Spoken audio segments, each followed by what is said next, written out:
And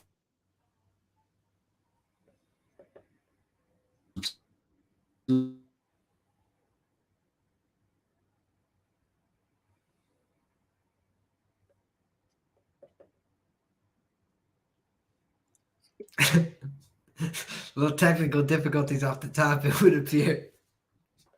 Okay, it's not me.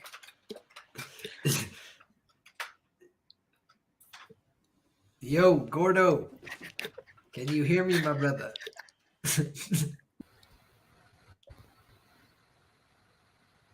this has been. There we go. What a mess to start off. You know what? It's okay. Hey, everybody. Welcome back to the Plays and Fades YouTube channel. I'm your host, Gordo Gambles. Let's just pretend nothing happened. I'm joined today by two absolutely beautiful guests here in Phoenix, MA, LiamPicksFights, here to break down an absolutely gorgeous slate of UFC 274. We got 15 fights to cover. It's a nice 10 p.m. on a Thursday. I got my Pittsburgh jersey behind me. I'm not wearing it. I'll let Liam have this one. I'm not going to let it bother me. Am I bothered? A tiny bit. That doesn't matter. We're about to get absolutely filthy rich on Saturday. 15 fights, like I said, a lot of fun, a lot of opportunities on DraftKings. So I look forward to covering it from both a betting and DraftKings perspective. Let's hope there's no more Wi-Fi issues. Let's get right into it. First of all, Phoenix, I hear you're coming off a hot week, man. How are we doing, my friend? Yeah, man, I'm doing great. Last week was awesome. Made a couple good bets, got a couple good reads. Looking to roll into May with the same energy, with the same results. And yeah, super pumped for this card. I hope all 15 fights stay intact. Think there's going to be a lot of violence. Think there's going to be a lot of fun. And can't wait to talk it down with you boys. Hey, bro, you said the most important part. Please let all these fights remain intact.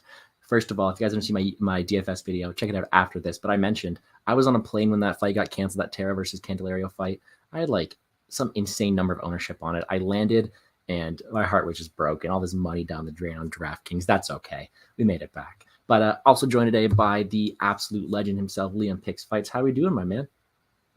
I'm doing great, buddy. Can't complain. Should have been coming off a 23 unit week last week. They fucking robbed my man Jay Collier. Excuse my language, but yeah. Other than that, man, it's been good. A couple underdogs hitting for us lately, so back to the well this week. You know, I think that there's a lot of underdog opportunities. That's what I tried to target here primarily, and yeah, I think from top to bottom, this card has live underdogs and. You know, we see on an average UFC card, you know, probably about 9 favorites come through versus 3 underdogs on the other side. I think that this is probably going to be, you know, more underdogs than average. Well, I just listened to your podcast. You did a great job there with Mike, by the way. Go check that out after if you guys want to know any more. But you said it yourself, a lot of fights that are hotly contested, and you like to see that, especially coming off a huge DraftKings slate. A lot of money up for grabs there. One more thing I want to not my content, but I'll give him a little shout out because I think it's a really cool idea. But MMA Wizard Sean Bitter is doing his own contest. He's doing a, what does he call it? UFC Pick'em. If you want to know more, shoot him a DM, shoot me a DM. I'll be happy to tell you. But it's one where you have to just choose your favorites with the most level of confidence. And let's just say it's hard to pick favorites you're really confident in this week. And that's always fun, right? You got to figure out some dogs you like to see. I'm happy to do so. I'm happy to get into it. Let's not waste any more time. I'm wearing the UFC Columbus shirt. Let's do this thing. First fight of the night, we have Journey Newson 9-3, Fernie Garcia 10-1. This is one I don't have the most interest in. I see a ton of people on the Journey Newson side, and I completely get it. Garcia is a guy who I circled as someone I wanted to fade off the Dana White Contender Series. But Newson's a guy who looks like he could probably be winning the fight until he isn't. I know he's been knocked out a couple times, and yes, they were by some really like athletic boos that you can't really predict, but we know that there's some deficiencies there. Is Garcia some highly touted prospect? No, but it looks like he's the guy who's being set up to win in this matchup, and I do not really want to put my hard-earned money on this fight, really. So I'm just going to pass it on. We'll start with you, Phoenix. How do you see this one going down? Yeah, definitely a fight that I kind of want to get a little bit more into the tape with, but right now it's a pass. At first at first glance, it was kind of, you know, you've got your established, you know, UFC guys taking a couple losses, but you know, he's been in there under the bright lights, been through fight weeks, versus your guy coming off Dana White Contender Series, not great, super hittable. I don't really rate Fernie Garcia that high, but I also don't really rate Newsom that high either. Um, a key component to the fight, I think, is the leg kicks of Newson. If he can get them going, Garcia doesn't really check leg kicks. He doesn't react well to leg kicks either. And his Contender Series fight, I think he ate like 3 leg kicks within the first minute or minute and a half, and he was like kind of wobbling off each one. So that wasn't the greatest of looks for him. But one thing I will give to him is he is very hittable, but he does seem pretty tough. Like he seems like he'll take a couple to give a couple. He likes to walk forward, likes to put on the pressure. So I don't think you can really play Fernie here at minus number. I think it's either dog or pass in this spot. Like I said, I kind of want to get a little bit more into the tape here, but yeah, as of right now, I think that Newson can do some good work, but he's kind of unreliable with his volume. He could potentially get wrestled here. I think Fernie has shot some decent double leg takedowns, but I saw that Newson recently got his black belt, so maybe I think he probably has the pure jiu-jitsu advantage here, but kind of just a sketchy fight overall that I want to look a little bit more into before I give a strong take. But for me right now, it's probably dog or pass. Awesome. I think I'm on a similar side there. Before I pass it to Liam here, this is a fight on DraftKings I don't really want to target all too much. I don't see much finishing equity on both sides like that just really jump out to me. When you have 15 fights, you want fighters who you're confident have a good ceiling to get to, or in those cash games have a good floor. This is a fight I can't really get the best read on. Even at that, I think both of their win equities don't score very high. Not what I'm really targeting on DraftKings. Liam, how do you see this one going down? Yeah, I mean, so far what we know is that Fernie Garcia is basically a guy who's going to fight to close decisions in most of his fights, regardless of the level of competition. He likes to put himself in the pocket. Like Phoenix mentioned, he's willing to exchange.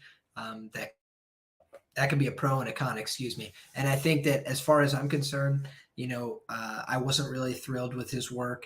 I did bet him on the Contender Series. I thought that was a gimme, but I think that this is, a much more difficult fight. Newson's got a very fast right-hand counter. It's dangerous. It's hurt people before.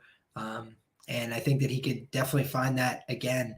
It's been high kicks, I think it was 2 left side high kicks that have hurt him really badly in the UFC.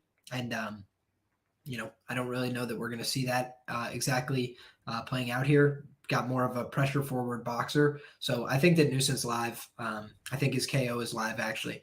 I think that, Fernie hasn't really fought somebody I think that could punish him for coming in with that reckless style and kind of keeping his chin up. He does seem fairly durable, but again, against 2, and I think that Newson could definitely test that chin. But I'm a little bit kicking myself for missing the boat here. I kind of got to this one a little late. A lot of people are already on this side. The money lines come down a bit. So, yeah, I would be on the dog or pass agreement here. But I also think that, I give a little more credence to an inside the distance here than you seem to. Yeah, you definitely do. And I know you're not the best draft, or sorry, not, that was kind of mean. Not the most prominent draft. No. You could say it. You could say it. I have not won $1 on that damn thing. So I think that's a lie. I think I won like $350 or something. There you go. Profit is profit. But do you have much ownership on that side? And is your ownership going towards the Newson side if you do? So the thing is, man, I don't really play DraftKings like a lot of people do. I'm not putting in multiple entries. I'm putting in 1 or 2 entries max. I'm playing 1 or 2 contests max. And normally single entry contests is what I'm looking for. And I hope one day I win one of them. I'm basically just trying to use it as a learning curve. And I think last week was the best one I ever made, but Tyra ended up, costing me big time. I woke up as the fights had kicked off. And so just like you, Gordo, I missed the boat on editing my lineups. But yeah, I felt like overall I put together a pretty solid lineup. It scored, a decent amount without one of my guys competing at all. So yeah, I'll take it, man. I'm getting better at it, but I'm not that good. So don't tell me on my DK picks, but I don't have him in DK. But he's somebody I would consider at least, Newson. He's definitely one of my, Newson as a dog. I don't think I'm going to have any ownership, maybe like 2-3% ownership on the Garcia side, but it is going to be dog for me and pass as well. Money line wise though, betting wise, I don't know if I can get there. I see a lot of sharp money on it. I just feel like it's not one you want to invest in when there's 14 other fights that you can get to, including this next one. This is one that I'm a lot more confident or a lot more passionate about than everybody else seems to be. Lupe Godinez, 7-2. Ariane Canellosi, 14-2.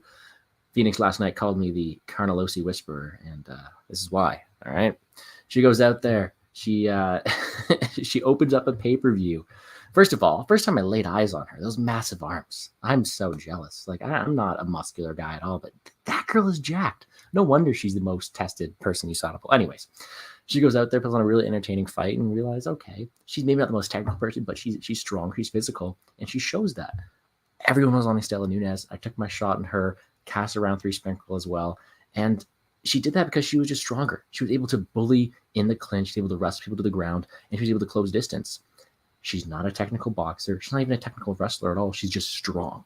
And in women's MMA, that works because you have these lankier, weaker strikers who are okay staying at range and don't really get that tested. Just like Estela Nunes, Carnelosi was able to exploit that. Unfortunately, now she's going up against someone like Godinez, someone who her and her sister both are on the Canadian wrestling team. I think her sister's under 23 national champ for Canada. They're good wrestlers. They're good chain wrestlers. And whereas Carnelosi's best weapon is the strength, she's not going to have that strength there. She's not going to be able to bully Godinez in the clinch.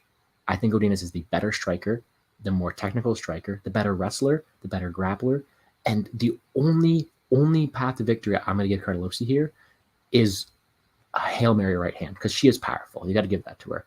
I just don't think Godinez lacks the technical ability to let that happen. I think she's going to know what she has to do. If she wants to, she can take her down at will over and over again, which will score very, very well on DraftKings. She's very sneaky on DraftKings for me. But at the same time, she is the better striker. She is the better minute winner. I don't know. Maybe I'm overreacting. I missed the line. Usually I'm okay on live movement. This one I absolutely butchered. I have a big unit, big boy bet on Godinez minus 200. Someone please validate me because I've seen way too many money bets on Carnelosi. Liam, make me feel better about myself. Yeah, I mean, I would basically just echo your sentiments. I think that Loopy is somebody that I really like. She is somebody that I bet on in the past. I even bet on her the time that she lost in the UFC. Thought that was a winnable matchup for her, but I think it was the height that really gave her issues in that fight. She was having a hard time because she wanted to continue to wrestle upper body. She then would try, after she was already tiring out from wrestling somebody bigger and stronger than her. I thought that just a lot of the energy mismanagement there was partially a function of coming into the fight on like a week's notice right after having a fight. And then additionally, the height difference from her opponent, the size difference. So I think that Loopy against somebody where she's at size parity and probably relative strength parity is somebody that she can out wrestle. I've made the same points all week about the Canadian wrestling chops of her family. I have done, a little bit deeper research into her for past fights. So yeah, I basically think that Loopy's just a better, more sound prospect. I think the record of Ariane Carnelosi is very impressive. Obviously, the loss to Angela Hill is not that concerning by and large. And then she has beat up a bunch of cans regionally, so I just don't think that there's a ton to invest in. The Na Liang fight doesn't tell me a ton either. So, yeah, I'd be looking towards the favorite here, but I'm also not in a rush to lay the chalk always in WMMA. I'm just not as good at picking those spots. So, yeah, it's something I've definitely considered but haven't gotten to the window with. All right. I know Phoenix has been really successful with playing a spot and then hedging with a plus money number on the other side. And I was thinking that if I want to hedge my spot, I would take a Carnelosi KO because I don't see her winning any minutes or submitting here. But I haven't got to do that. I think I'm just going to stick with my read. Phoenix, are you on the same side as us as well? Yeah, man, I'm right there with you. I also have a play on Loopy. I think this is a really good matchup for her. I think she should be at least 75% here. I like her in general. I think she has a really good style. I like her attitude. She wants to stay active. She clearly cares about what she's doing. She clearly wants to get out there, get cage time. And in terms of the stylistic matchup, I just think it's a really good fight for her. I just think that if you look at her UFC run so far, I don't really hold too much stock into the Carolina loss. I mean, as Liam said, week's notice, up a weight class than what she traditionally fights at. Big girl with good takedown defense, just a really tough matchup. But she's someone that's been reliable to shoot takedowns. I mean, I believe she shot 9 against Penne, 6 against Juarez in the first round only, 15 against Carolina, and I think 12 against Loma. So she's reliable to shoot takedowns, and from what I've seen of Carnelosi, I mean, her takedown defense isn't great. I know, it's not the greatest, not the largest sample size that you want, but I mean, she got taken down by a double leg by Liang when Liang was hurt. She hurt Liang. Liang was kind of stumbling back, kind of desperate double leg, and she was able to get the takedown. She also landed a hip throw. She also landed a body lock takedown. All takedowns that I've seen Loopy capable of landing in fights. Um, and yeah, like you mentioned, I just think that Carnelossi, if you look at how she's winning her UFC fight so far, it's kind of being aggressive, using her physicality. She's super strong. She's super tough in the clinch, and Lupi's also like that. They size up really well. It's not like any lady's gonna have a size advantage here. I mean, Lupi's thick too. I know Carnelossi's jacked, but Lupi's pretty strong as well. Like she was throwing Jessica Penne around the octagon, like picking her up and slamming her. Not something you see a lot of women doing at 5'2". So she's definitely got the chops. I think her wrestling is pretty solid. She shoots really good double legs. Like I said, she shoots good body locks. Um, and on the feet too, I think that the biggest thing that I would personally be concerned about is Carnelossi continuing to put on that pressure, and then over time, kind of you know gassing out Loopy. I mean, I don't think her cardio is like bad by any stretch. Like I haven't seen her like gas out besides, the Carolina fight where she was like wrestling consistently and being unsuccessful. My point is like, sometimes when you get put under a lot of pressure, it can wear on you is kind of my angle there. But to me, I think, like you said, I think Carnelossi's like a pretty decent fighter, but she relies on things that like physicality, like strength, that I just don't think are going to work here. I think Loopy's much sharper on the feet. She's got a really nice left hook that I think she can land with a counter. She's got a good right hand as well. And I think she can land takedowns. That's kind of where I get to laying the chalk here. It's just, if this was just purely a striking fight, I wouldn't lay the chalk, even though I do favor Loopy on the feet. I do think it could play out close and competitive there, especially with Carnelossi probably taking the front foot. But I don't see why Loopy can't land takedowns here. I mean, she's proven on multiple occasions that she can land takedowns on the back foot. She's been pressed before and she's landed takedowns. Even against Loma, like Loma is her size, pretty physical girl in my opinion. Pretty good takedown defense, especially early on. Like Loopy wasn't having too much success with the takedowns, but she made the proper adjustments and she got her to the ground. She controlled her. She has pretty good top control. She's got a pretty sneaky armbar game. She sets it up pretty decently. And again, her UFC losses were kind of awkward. I mean, Carolina up a weight class, short notice. Jessica Penne, UFC debut, kind of an awkward fight because she didn't really want to engage with the grappling, something that I'm going to want her to do here. And then she goes out there and beats Loma, who I think is, that was a pretty impressive win. Taking someone down who has pretty good takedown defense, controlling her, winning a 30-27 clear. And then the one step down she fought against Suarez. I mean, she went out there and dominated her, landed 6 takedowns, easily passed to wherever she wanted, landed an armbar in the very first round. So I think there's a lot to like from the Loopy side. This is nothing against Carnelossi. I think she's, a decent fighter. I just think that her advantages are not going to be as prominent in this particular matchup against someone who can exploit the bad takedown defense, against someone who can match the physicality. Like it would surprise me if Carnelossi was able to bully her. Like Nunes was, is decent, on the feet. But she's not anywhere near as physical as Loopy, like at all. Like I don't really think you can make that comparison. So I think it's a good fight for Loopy personally. I think she's gonna land takedowns here. I think she's gonna get top time. I think she can find a submission here. But I would lean Loopy decision, and I think minus 175 is more than playable. Perfect. Well, I didn't get that. I made my mistake. I usually okay with line movement, but not here. I'll own up to that. And I know that betting low level MMA, women's MMA, for a fact, isn't really profitable long term. But I saw my spot and I took it. You guys know that I'm a very conservative bettor. I like to pick my spots carefully, and we'll see that later in the card as well. But this is one where I just felt like I had to fire on all cylinders because I think this is a bigger edge than she has. I think I have an edge in the market, even at that bad CLV price tag. So I think Godinez is better. I'm looking forward for her exploiting it, and hopefully I can continue being the Carnelossi whisperer, go 3 for 3, 4 for 4 with her here, and keep cashing. Let's go Godinez. And with that, we move on. Another debut, Clayton Rodriguez, 7-1, CJ Vergara at 9-3-1. I'm not going to waste too much time on this one. You have a debutant who's minus 300, almost minus 275. Vergara showing to be tough. Put a pretty good account of himself against Odie Osborne last time out. I don't want too much involvement in it. I lean the Cledson side. Let's keep it short and sweet like that. Phoenix, right back at you. How do you see this one going down? Yeah, man. I just want to, claim my spot as president of the Clayton Rodriguez fan club, man. I absolutely love this guy. I love this fight. This is honestly probably top 3 on the stacked card. I think might be one of the top 3 fights I'm looking forward to, and it's because of the stylistics. I think that if Clayton Rodriguez, if his mind, if his heart matches his skill set, like I think this guy's a future champion. I think he can go out there and win a lot of fights. I think he can be a top contender. I think he can Bold. give anybody a problem in this division. Um, Running the tape on him, I mean, there's not an overwhelming amount of tape, but I was able to find a couple fights, in 2019 before he took that 2-year layoff, and his striking was okay. It was good, but it was nowhere near as tight as it was in the Contender Series. He completely tightened out his strikes.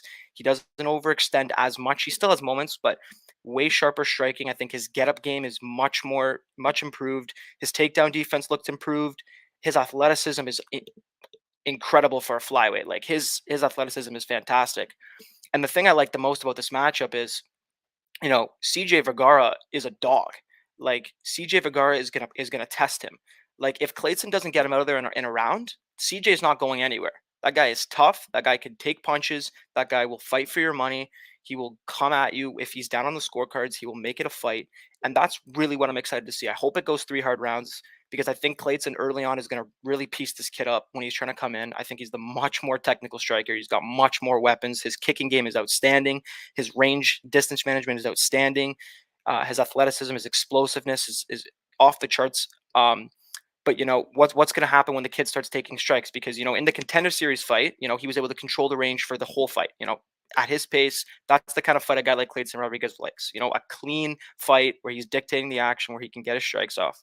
But what's he going to do when you got a guy like CJ Vergara, who's probably going to eat those shots, going to keep coming forward, try to land his kicks. His right hand to the body is nasty. His left hook's pretty good. His clinch work is very good. He's got lots of good knees in the clinch. And if Clayton, can take those shots and come back and prove he can still fight and not crumble. Um, I think it's going to be a really good look for him going forward. Honestly, I do think he will struggle a little bit. He'll have some adversity. He still needs to keep rounding out his game, his skill set. But I think that he's only 26 years old. I think over his career, if his mind and his heart match, match the skill set that he's putting out, man, I think this kid is going to be at the top of the division for a while. I think he can be a champion. I love him. I mean, you can't lay this price minus 350 on a debutant, especially knowing that I haven't seen him personally be in a fight where someone's been landing on him, someone's been coming forward at him. A fight that hasn't kind of been his dictation of the pace. So I can't lay that price because I can definitely see Vergara. If Rodriguez is mentally weak or doesn't have the heart required, I could see Vergara maybe breaking him late, taking all those shots, Clayton being like, man, how is this guy eating these spinning kicks? How is this guy eating these knees, and coming forward and landing his shots and, breaking him? Like that could very well happen. But so I can't, I'm going to stay away. I'm going to, take data points on this fight, enjoy the fight, hope it goes a hard 15, hope my guy Clayton's mind matches his skill set, and Clayton Rodriguez will be a future champion if that is the case. My take. Keep it in your pants, my friend. Getting this excited over a guy making his debut and not even betting it. Oh wow, that was a passionate take, but I respect it. Liam, are you as intrigued by this matchup as Phoenix is? No, but what I would I don't say think anybody is I is. kind of felt the same, way about Clayton in the sense that I thought he was one of the better guys on Contender Series. I thought he was a guy that I would probably look to continue to back eventually in the UFC. But this is not the time, right? He's right now at an all-time high in terms of stock.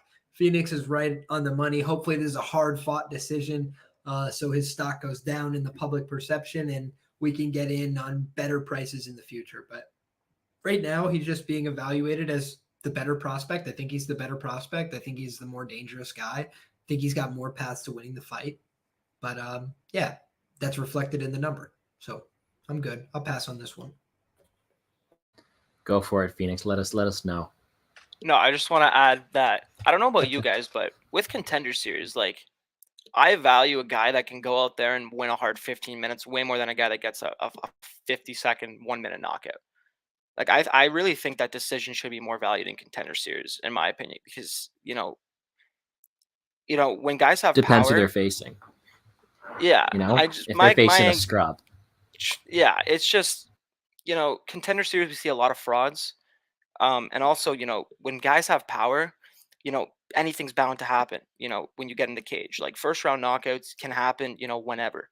Like they really can. Like I'm not saying like anyone can pull off a knockout in the first round, but when you have a bunch of skilled guys, in a cage that have power, they can land at any time. But when a guy goes out there and controls a guy who I think is actually pretty decent for 15 minutes and doesn't let him, have any way into the fight, like Santo could not get anything going against him. Like he completely dictated the fight. He didn't rush. He landed big shots. If Santo was not as tough, he would have finished him.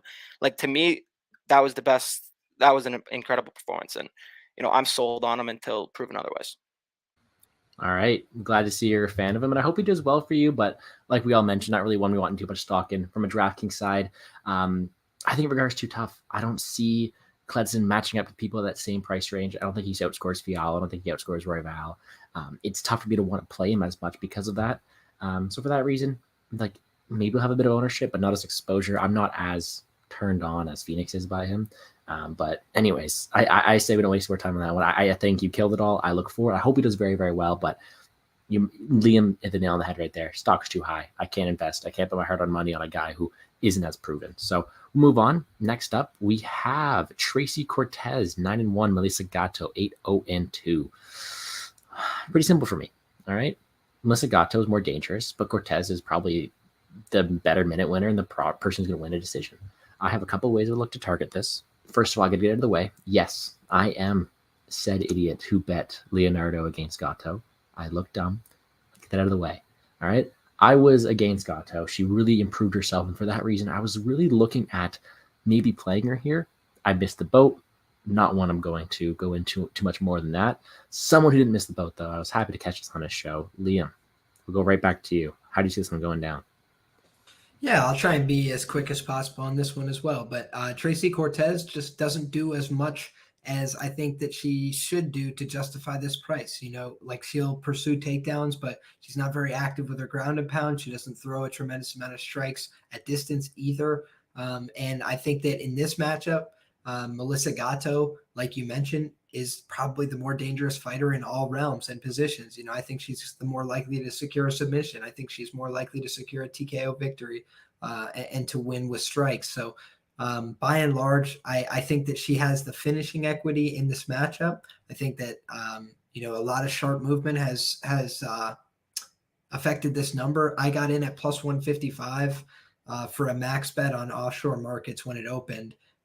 And it didn't move the number. So I was like, that's interesting. Like there's probably some two-way action here. But as limits have expanded, we've seen that number has crashed. So when 145 was already off market, I hit it at my local casino. So I was happy to get that number as well. It was a bit of a stale number there. But yeah, I think that Gatto is going to be live throughout the fight. I think she could lose every minute of the fight and still win. I do like those kind of fighters at times because, they keep you in the fight. And I think she's going to fight for your money. I think physically she might be superior to Tracy Cortez. I think she's a little more muscular. I think she's got a little bit more strength to her. But it's not going to be an easy fight. Tracy Cortez is probably more likely to get on top in the grappling exchanges. Gatto doesn't have perfect takedown defense by any means, but she does have an active guard. I think she's going to be making her work. And I think that she could be active enough off her back to make it, harder for Cortez to just hang out in top position like she's been able to do to some others. And I think she landed, less than 30 strikes in the Stefan Yeager fight, if I'm not mistaken. So it's like she can be extremely low volume. She was hurt by Justine Kish. There's for me a bunch of red flags here at the chalk price, and a lot of people confident in the wrestling path. I understand that's very profitable by and large in women's MMA, but I also think if you're sweeping jiu-jitsu world champions, you might be able to sweep wrestlers. That's just a thought in my head, but yeah, I think Gatto is probably one of my favorite bets on the card. I love it. Gatto's definitely very, very live. And like I mentioned, I missed the boat. So you had a great number there. Shout out to you. You did that last week as well. So hopefully you cash another big dog there. Gatto's scary, but Cortez has that path to victory that is much easier for her to do than Gatto. I think she does win that decision at a much higher clip than anything else. Is probably the most likely outcome. However, I do think that Gatto's super, super live. One line I wanted to absolutely hammer. I taped this one. I'm like, I'm going to get cute. I'm going to play Melissa Gatto finish only, right? That's the one where if either of them fit, like if Gatto finishes, it cashes. If it goes to scorecards, it's a push, right? I'm like, there's no way Cortez finishes. Gatto's going to be the only one who can. I think that's a great bet. It was juiced. It was absolutely juice. Right now it says it's like says it opened at -210. No, that's a lie. It opened at -350. And I'm like, no way I'm touching that. But -210 now, I can't even do it. Like it's somewhat tempting because I do not see Cortez finishing at all. Like at all. Knock on wood, at all. But Gato is definitely more likely finisher here. A lot better on DraftKings. Huge EPP underdog as well because she has that finishing upside that Cortez doesn't. But I have not got there on the money line. Phoenix, what about yourself? Yeah, I'm gonna play a little bit contrarian here, but I do agree with a lot of what was said, and it's hard to disagree. I would not lay chalk on Tracy Cortez in this spot. I think the fight's probably closer to Cortez -125 personally from my POV. And a spot that I'm, interested in targeting is the Cortez by decision +140, +150. As you said, I don't think it's likely, Cortez finishes the fight. I mean, she's not very potent at ground and pound. I no way she saw. I don't see her subbing Gatto. The problem I have with like I went into tape thinking that Gatto was probably a good spot here because I do think on the feet, Gatto fights behind a jab pretty well. She's longer. I think her striking is better. As Liam mentioned, Cortez getting rocked by Kish, not the best look in the world. I do think Cortez's striking is a little bit too shit on though. Like I'm not saying it's good, but I don't think she's like an incapable striker. Like I think she can go out there and be, have competitive, be competitive in the striking. I don't think it's a whitewash. I don't think she wins the striking, but I don't think it's like, oh my God, Gatto's absolutely destroying Tracy Cortez on the feet here. My problem is, Melissa Gatto in every fight that I've watched has been taken down. She got taken down by Sarge relatively easily. She got taken down by Rosa twice. Um, and also, when you first opened the fight and you said that Melissa Gatto was 8-0-2, that's not correct. Melissa Gatto is not undefeated. She did not get a draw against Sydney Rocha. That was just not a draw at all. She lost 30-27 in my opinion. But anyways, continuing on, um, is that she can get stuck on bottom. And it's, she plays jiu-jitsu too much, and I personally really don't like those fighters. Like I don't like fighters that, rely on, guard play. Like she can pull off a sweep. I definitely think that's possible, but she doesn't seem someone to me that's, super super urgent to get off of her back. Like she will look for submissions, she'll look for those sweeps. And it's not like Tracy Cortez isn't competent in that area. I mean, her submission defense is pretty solid. She seems to be aware of arm bars. She seems to be aware, I know she got subbed in her first pro loss, but she seems to Gatto's not really a girl that necessarily goes for guillotines too often. I've seen her go for a couple, but I've seen Cortez also defend, guillotines. I think her submission defense has improved. I think, positionally, she is aware. And while I do agree that, she is not likely to finish the fight, hence why I'd be on the decision prop. And, for some, that's not great, kind of those, lay and pray type archetypes. To me, I, at the same time, it's kind of like frustrating in a way, but at the other side, it's like I feel safe with those kind of archetypes because they're position over submission. She's not going to overextend herself looking for a ground and pounder. She's not going to overextend herself looking for a submission. Against someone as dangerous as Gatto, because if she makes one mistake, Gatto could grab that arm, get the submission win instantly. Gatto is very dangerous on the mat. So to me, I would be on the Gatto side if she just wasn't so okay with being on her back, looking to play jiu-jitsu, looking for sweeps, looking for arm bars. While that is, good, you do want your fighter to be active off their back in the sense of not just laying there. Like she could just lay there and do nothing. That's just horrible. She does look for, offensive opportunities, but with her having the striking advantage in this fight, in my opinion, I'd like to see her if she gets grounded to get back to her feet. Cortez is reliable to shoot takedowns. She should know the game plan here. Um, Again, I agree with Liam. I think plus 155 is a good number. If I was on the boat at plus 155, I probably would have played that. I would have played Gatto with the Cortez decision hedge, for sure. But at the current number, plus 120, plus 125, it's not of interest to me just because I just think that, Cortez could hindsight look big favorite, if she's able to defend the submissions and Gatto's not urgent enough to get back to her feet. So yeah, I personally would be targeting the decision prop. I'll probably be on that. Honestly, I think plus 140 is kind of whack. Like I don't really see how she finishes like at all. Like I think it's like 95% of her win equity because she's not opportunistic in terms of ground and pound. She doesn't have power on the feet. And she's not subbing Gatto. I mean, Gatto's much better pure BJJ Tracy Cortez, in my opinion. So that's probably where I'm going to end up. But I agree with a lot of what was said on the Gatto side. Hey, that's why I'm considering it. Like, it's so stupid for me to want to lay minus 210 on a silly prop like that. But I don't see Cortez finishing at all. I see Gatto being the one able to get that. If it goes decisions to push, I'm debating it. But then, like, with my luck, I'll probably invest like a couple of units in it, and then like Gatto will like break her arm, or like Dean Barry, Hall of Fame, rest in peace his UFC career. Dean Barry will kick him in the nuts. And anyways, I'm not going to do it. I don't need a fluke, but it's tempting. If I could parlay it, maybe I'd throw some change on it. But no, that's my lean. I either think it's Gatto at the distance or at Cortez decision. But no, Gatto is very deadly, and for that reason, I will have some DraftKings ownership as well. Let's move on to probably the most interesting matchup of the night in terms of why is it happening. Andre Fialho, 15-4. Cameron Van Camp, 15-5-1. Van Camp making his UFC debut against Fialho, a guy who has only had 2 fights in the UFC, but has been around the block. 2 fights that have really risen his stock a lot here. It's pretty simple. Fialho is a strong, stocky guy, good pressure, good boxing combinations.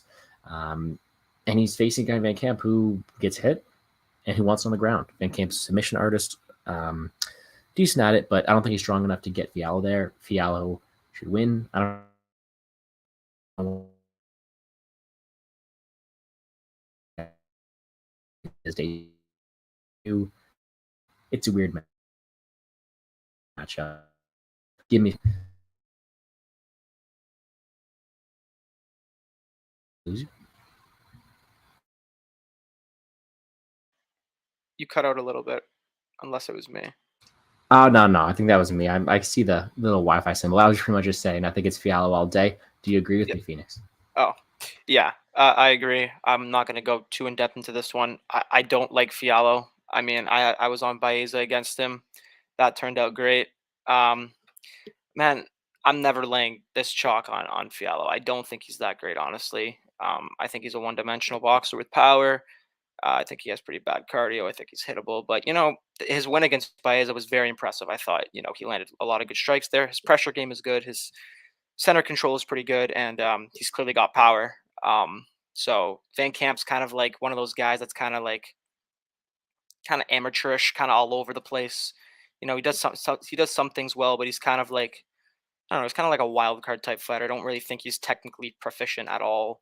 Kind of a weird fight that this fight is taking place. It kind of just got added randomly, but I think Fialho will finish him here. So I think the price will be justified, but not rush into the window to lay minus 400 on Andre Fialho. Don't blame me at all. And with that, I did switch to my hotspot. So hopefully no more Wi-Fi issues. I don't know what happens from the video. I'll look at it later. But thank you guys for covering. Liam, do you agree with Phoenix's thoughts there? I'm a little bit more bullish on Fialho. Not tremendously more bullish. He definitely cost me money in his UFC debut. Thought that it was a winnable fight for him. Fell just short of the finish line there, but gave him an honest account of himself. Fought as an underdog there, and kind of kicking myself that I didn't play him as a dog against Baeza. I really considered it. But at the end of the day, I just thought Baeza would be able to maybe mix in a grappling path. And unfortunately for Baeza, he goes down swinging. And I just think that Fialho is too dangerous for this guy. Van Camp's been finished a few times before.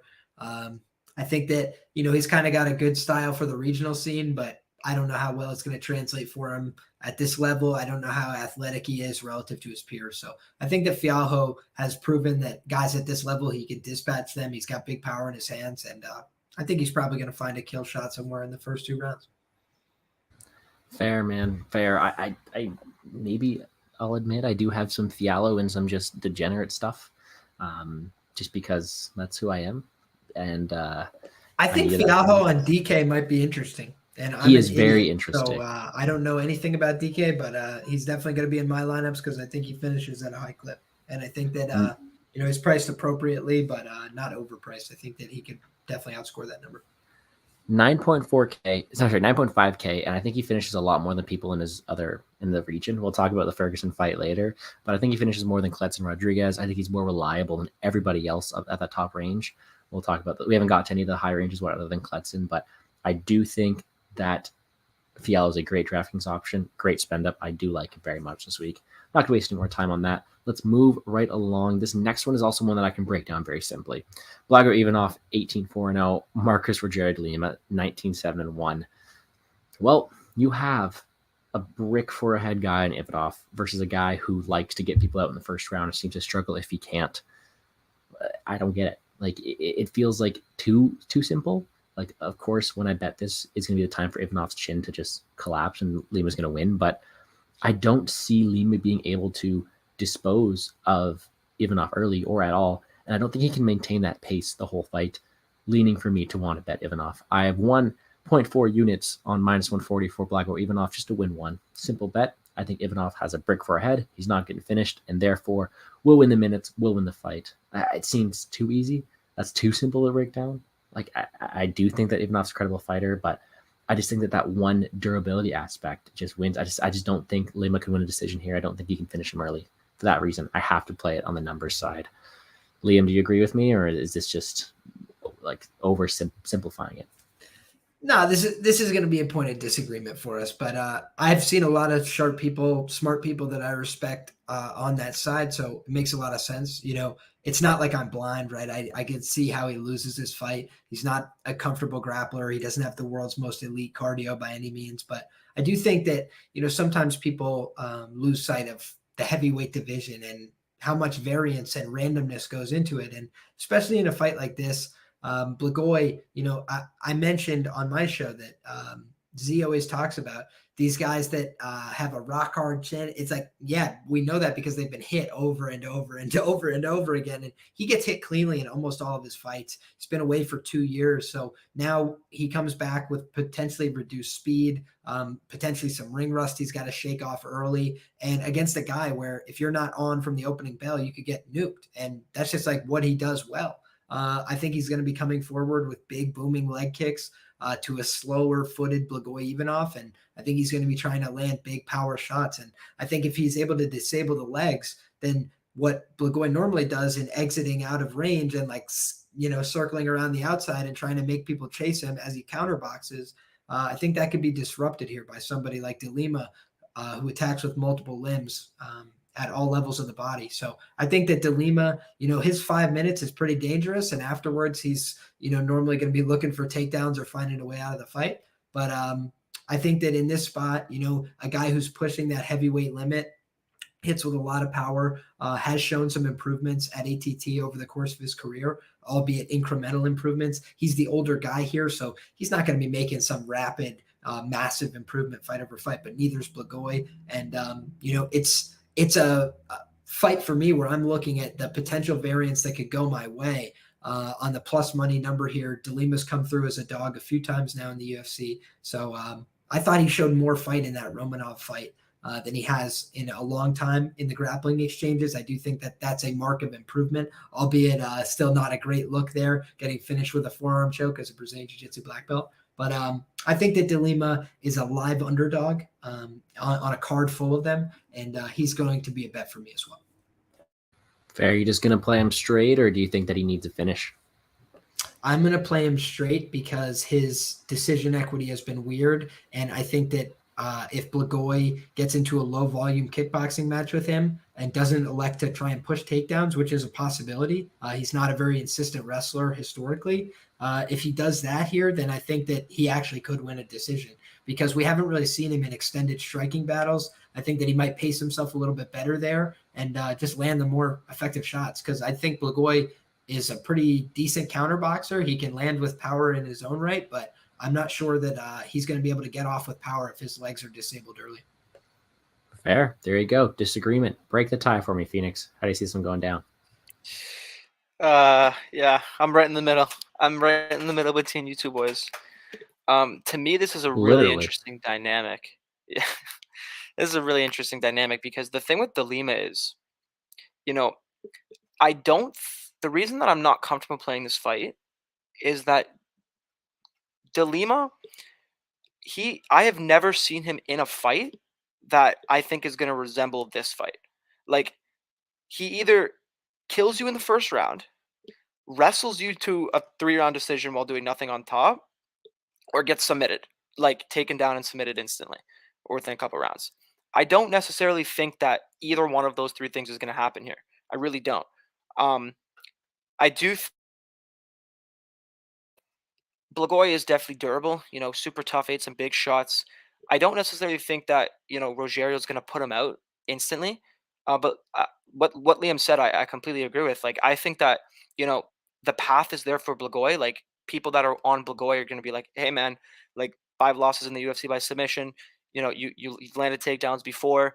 Go in there, get a takedown. He's landed takedowns. He's as Liam said, not the most persistent wrestler, but okay there, and could definitely land takedowns here, um, and get a submission. But I don't necessarily think that he's gonna do that.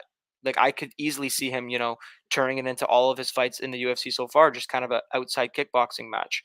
Um, if anything, my play actually, that I was considering was actually going to be on De Lima by decision at plus 550. I was heavily considering that play. Because Blagoy is super durable, and I could be completely off here. I really could.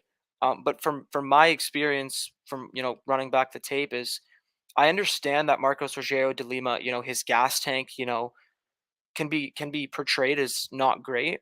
But what I will say is, we've never seen Marcos Rogero de Lima on the feet like completely slow down. It's more so like he's on his back. He tries to hip escape. He actually has an okay hip escape. But if he can't land that, he kind of quits. He's like, okay, I'm not gonna be able to get this guy off of me. The fight's over. Let's just quit. I don't really like, if this is a 15-minute kickboxing match, even if he's like throwing decent volume, I don't necessarily think he's 100% gassing here.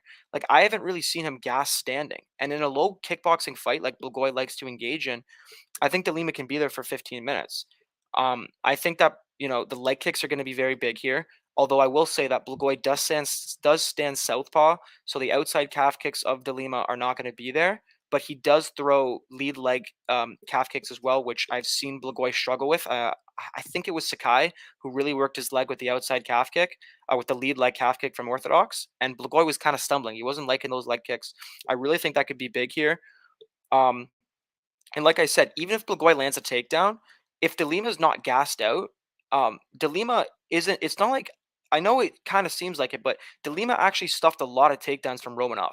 Like, he actually stuffed quite a bit. Like, it wasn't like what you were He expecting. was no Chase Sherman out there. No, he was no Chase Sherman out there, man. He was, he even got up once. He even worked his way back up to the feet, defended in the clinch fine. So I don't necessarily think that Blagoy can go out there and sub him easily. Plus, that's not really his game. I more see this playing out as a very close fight. To me, this is the most volatile fight on the card. I think it's a heavyweight fight. It's sketchy.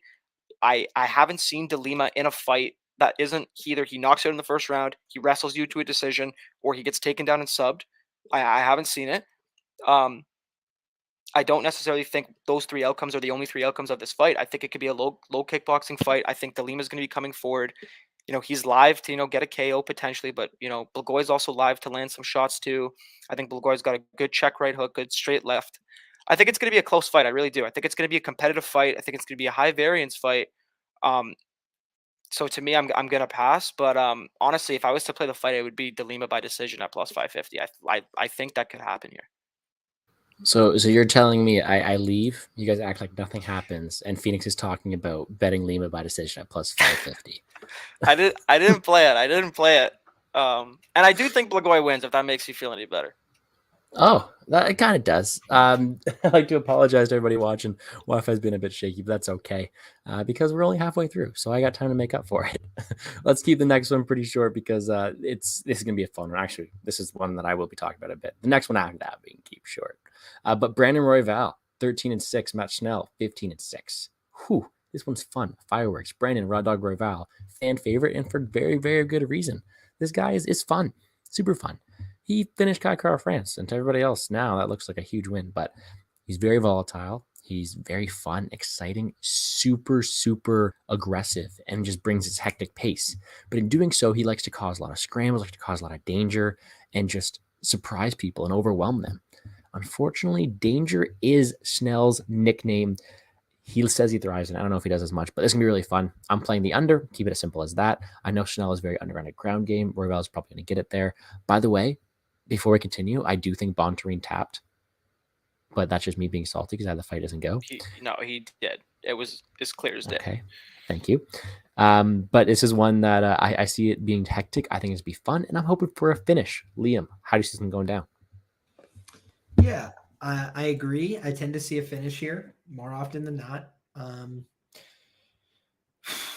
But I don't know, man. I have gotten burnt a little bit betting sometimes these flyweight fights don't go the distance and things like that. So it's just something I always keep in the back of my mind. But I think that, Matt Schnell doesn't have a very reliable chin, but I'm not sure how much Brandon Royval can be trusted to test that. He doesn't have the biggest hitting power himself, but he does throw unorthodox strikes. I think that he could connect cleanly with the chin, and we know that Schnell can be hurt. So that's obviously a path to finish. I think that Schnell is like a decent enough grappler. I think it's going to be tough for Royval to just work him over there. I think Schnell might actually get on top, which is my only concern here for Royval. As he could get stuck underneath a little bit, kind of like the Gatto dynamic that you were talking about with Cortez. But I think that, by and large, I think the pace will be too much. The volume of Royval will be too much. The price is a little too much for me, though. I didn't get involved for that reason. Royval by KO is more juice than more meat on the bone than the Royval by sub. And I know Royval is like a pretty insistent submission threat, but I don't think Schnell is a bum on the ground or anything, and he does have a really unreliable chin. So I think that the KO prop at plus 460 is kind of interesting. But otherwise, I'm probably just going to pass on the fight overall. That's how I'm thinking about it. All right, there we go. And if you guys can't tell, this is, I apologize. This is such a really big, fun card, and I'm having so many technical difficulties from Wi-Fi to camera to I don't know. Sometimes, and my mic's all the way over here. So, and there's that. That's what's going on right now. Still fun. Both my co-host helped me a lot with this one.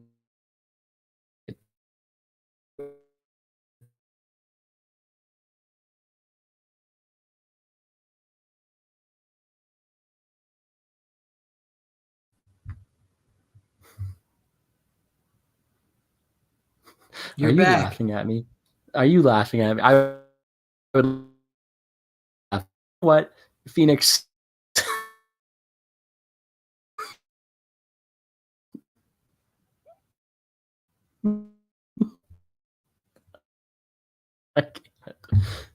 I can't.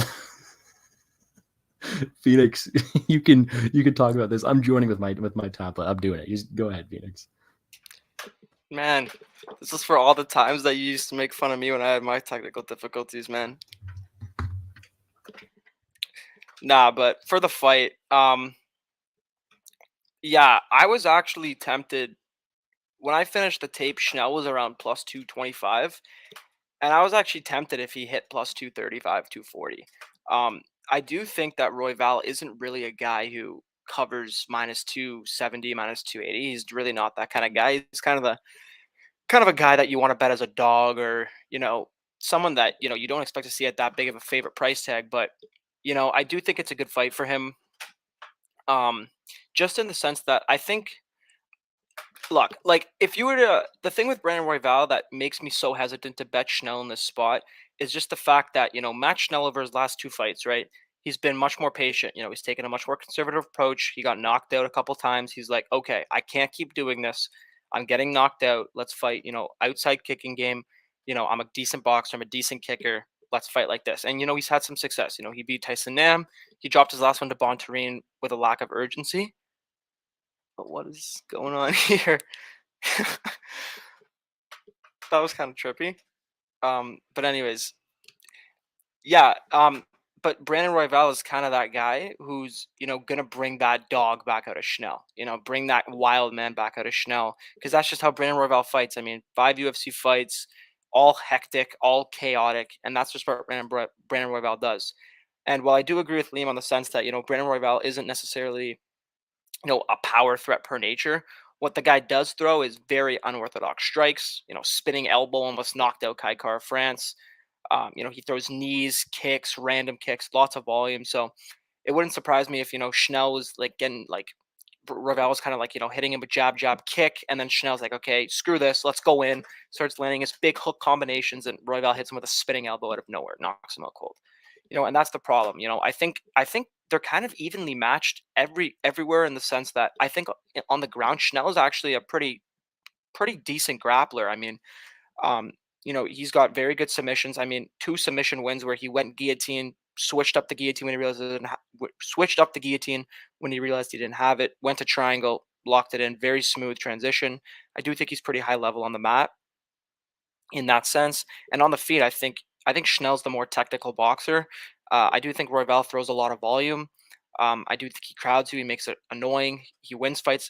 He forces engagements like that, and that's the main problem. That's the only reason I can't bet Schnell here is just that if anyone is going to bring out that old chaotic gets knocked out Matt Schnell, it's going to be a guy like Brandon Royval. But at this price tag, I can't lay that. I don't see Brandon Royval as that kind of fighter. The line actually did end up going the other way. I think Schnell's down to around plus 200 ish market wide, something around that. So I'm gonna have no action on the fight. The under was intriguing. Um, I'm going to stay off of it just because I do think that, if Schnell is to win, I don't really necessarily think Schnell will finish Brandon Royval at a decent clip here. So I'd be more personally inclined on the Royval inside the distance because I do think Royval's got a good chin on him. I don't think Royval's going to get submitted by Schnell. I know Royval's been submitted before, but the guy's so scrambly. The guy's so all over the place. He's a hard guy to get a grasp on. So I don't think that Schnell necessarily has too much finish equity.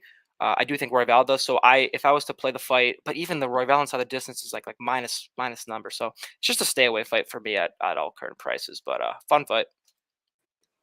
Well, I appreciate that. So I'd like to welcome everybody to the most technical difficulty stream of all time, the worst quality on the Plays and Fades channel. That's saying something because we've had a roller coaster here. I have no words. I'm gonna pretend like nothing happened and moved on. You know what? The Wi-Fi's not even working on my laptop, so I don't even know what fight's next. I think it's the Dumont versus Chiasson fight. Um, yeah, let's pretend like nothing ever happened. Thank you guys for staying with me. Liam, how do you see the Chiasson versus Dumont fight going down? Yeah, really no strong take for me on this fight, except that I don't think Chiasson's very good. A lot of people are betting her this weekend. God bless. I think, maybe it's a winnable matchup. Maybe she looks better at 145, not having to compromise herself cutting all the weight. But frankly, she's not a fight that I really want to get invested in. Norma Dumont seems like the right side to be favored, but, am I interested in laying the number? Absolutely not. All right, fair play. Phoenix, do you agree? I think actually before you do, first of all, I have no idea where the camera is on this thing. I think it's there. What's up? Okay. And like I said, absolute mess. So just appreciate you guys staying with me. But I do see a lot of people betting Chiasson. I get it. Dumas, someone who just I can't get a grasp on. I bet Felicia Spencer huge against her, and then I bet her against Aspinall. It's a fighter that I just as soon as I saw the name, I did my tape, didn't get a strong read, and I'm just staying away from completely. Not one I want too much involvement in. I don't even see it scoring that big on DraftKings, so it's not like I have to dig too much into it. Just a pass one for me. Phoenix, do you agree? Yeah, I'm actually invested in this fight quite a bit. Um, I've actually got 2.5 units on the fight goes to decision, minus 220. Um, you know, this is just kind of a fight that I expect a large part of it's going to take place in the clinch. A lot of slow pace, clinch battling, on the feet. Um, I do have some concerns about a potential finish. Like Chason, did get, hit a lot by Shanna Young with like the same head kick 4 times in a row. I think the commentary over exaggerated her being like hurt. Like I sure they landed, but I don't think she was like seeing anything. Like she was still fine. And I also think she came into that fight knowing she's a minus 600, minus 500 favorite. Kind of didn't really respect Shanna Young here. While on this side, I think she's definitely going to respect Norma Dumont. Norma Dumont has been making waves in the division. She's doing great out there. I think she's a pretty solid fighter. But the reason I have the fight goes is Norma Dumont's not historically a finisher. She only has, I think, 2 of her 7 wins inside the distance. She doesn't have any finished wins in the UFC so far, and that's because she doesn't really fight with that big of a sense of urgency, right? Like she's fine playing the outside kicking game. She's fine, like the Aspen Ladd fight was kind of like that. Like she was like, okay, Ladd's not throwing anything. I'm just gonna throw a little bit more to get the job done. I'm not gonna go over the top here. And she just doesn't really have that big urgency. So I think, unless Chiasson, really, her chin is not up to par. I mean, Dumont does have some power. She does land clean. Um, but like I can't cap that overly high, right? Like Norma Dumont hasn't had any finishes in the UFC so far. I think Chiasson's going to be forcing the clinch here. Um, I don't really think Dumont's going to sub her. I mean, I know Dumont is a BJJ brown belt, but she doesn't really go for submissions if she's on top. She more so controls position. So I don't think a Dumont finish, you can cap a Dumont finish, over 20-25% on her winning equity side. And then from the Chiasson side, like, I guess I'm a little bit concerned at the sense that, Megan Anderson was able to, knock her out with like one clean punch after she gassed. But again, Norma Dumont had a really weird game plan there. She was just trying to wrestle offensively. Don't think she'll do that here. I don't really see why you would offensively wrestle when you have a pretty decent striking advantage, in my opinion, in terms of the counters. Um, so I don't really think that, and I don't really think Chiasson's really a girl who's, has too much power. I don't think she submits her. So I like the fight doesn't go to decision. I think it should be somewhere up near the minus 300 range personally. I don't think either girl are really that high of, that big of finishers personally. I think a lot of the fight's going to take place in the clinch, which is a fight goes to decision, better's delight. Um, I don't really think it's going to be the most entertaining pack fight. I really just think it's going to be, Chiasson trying to work the clinch, maybe work for takedowns, Dumont being able to stuff them. She's got pretty good takedown defense. And then standing, I do think Chiasson has some decent offensive weapons, but I kind of rate Dumont's counter striking game. I think it's really sharp. I think she's very technical. I think she's very, very I don't know the word, just very like just very technical, honestly. Just in the right spot at the right time, and I just don't see we see a finish at a high clip here. I'd personally rather take the fight goes to decision rather than a Norma Dumont money line because I can really see the fight being close, contested in the clinch. I see the Macy angles. I was personally going to be on Macy at like plus 210, plus 215. Never got there, so pass from a money line perspective. But I am on the fight goes to decision. That pretty big here. I just don't think the finish equity is too high on either side. Fair, man. I like the read you have on it, and it's one where sometimes you don't have to pick a side. You can just go out there, and if something feels right, like you see this going to the distance a lot of the time, just play it. I respect it. Not going to waste too much time on it. I don't have the strongest read. So let's move on to one that I'm really interested to see your sides on this one. If I'm going to be honest, this is the point where I ate some dinner. I turned off Liam's stream, so I have no idea what side Liam's on this one either. Fresh take. I know that me and Phoenix are head to head, so Liam, you're going to have to settle the debate on this one. We have the 27-8 Francisco Trinaldo and the 18-5 Danny Roberts. Francisco Trinaldo, what is he? 44, almost 44 in August. Old man, but he's good at doing what he does. He's smart, knows how to win decisions, and I think me and Phoenix, I don't know if Liam did as well, but we all had we got burned by that Trinaldo knockout of Jai Herbert in that third round. So maybe a little stingy in my mind, but I'm taking Danny Roberts here. I like the anthropomorphic advantages. I like the well-roundedness. I like the youth. I think that he has a lot of path to victories to win this fight. I got into him at minus 105. I think he's plus money now, so even better to you guys. I think he has advantages here, and I am afraid because he has been knocked out in the past, and Chernobyl does seem to carry that power. But I think Roberts is the minute winner. I think he has really good ability to stay at range and control a fight, and he looked good his last time out, and I hope he looks just as good here. Phoenix, we'll start with you. I know you're head to head with me, so lay it on me. Tell me why. Yeah, I don't actually have a bet on Trinaldo. I want plus money because it is Trinaldo is there is some question marks around him with his age, with his being undersized at the division. But I think he's just a better fighter here. I really don't like Danny Roberts. Like I'm not a Danny Roberts guy. I don't really think he does anything great personally. I think he's long. I really think the only advantages that he has is that he's younger and that he's long.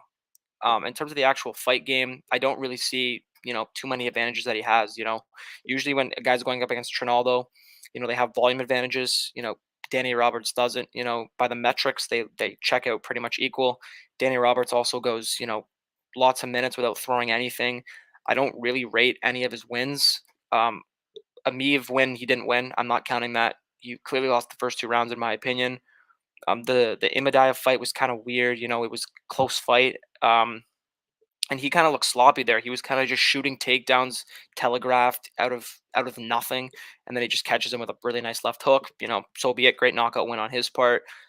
Michel Pereira blasts him out of there. Not going to take too much stock into that. Michel Pereira is a wild man, and the Zawada fight was actually a pretty back and forth grappling fight. But the thing with Trinaldo is he's proving he can still go out there and win fights. Um, he's actually won I think like 4 of his last 5 now. He's getting the job done still. Um, I think that he's looked pretty decent in every fight. I mean, he hasn't really shown too many signs of like slowing down in his fighting style. Like he doesn't look slower or anything like that. The only thing that I will say to your side is that he has been rocked. 3 of his last fights, he has been dropped. That is live. Roberts, does have some pretty. Looks like he has some pretty decent power. Um, but I just think that Trinaldo's going to be the guy in the center. Trinaldo's going to be the guy going forward.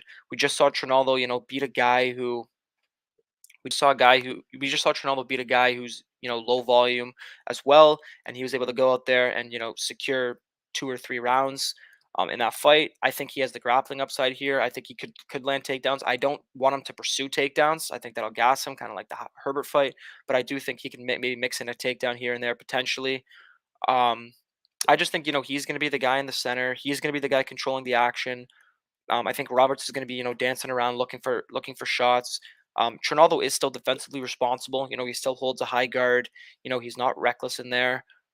And I just think he's the better fighter. I've been talking to like some people this week and saying like, oh, if this fight took place, 2-3 years ago, Trinaldo would be like minus 250 here. He's clearly more skilled. And I don't really see a huge difference in Trinaldo 2 years from now and Trinaldo now, in the sense that maybe you can make the argument that he's been rocked a couple times in his last couple fights. I get that, if that's your angle, but I do still think he is defensively responsible. I do still think he can win minutes here. I think he has a grappling advantage if he wants to pursue it to mix it in.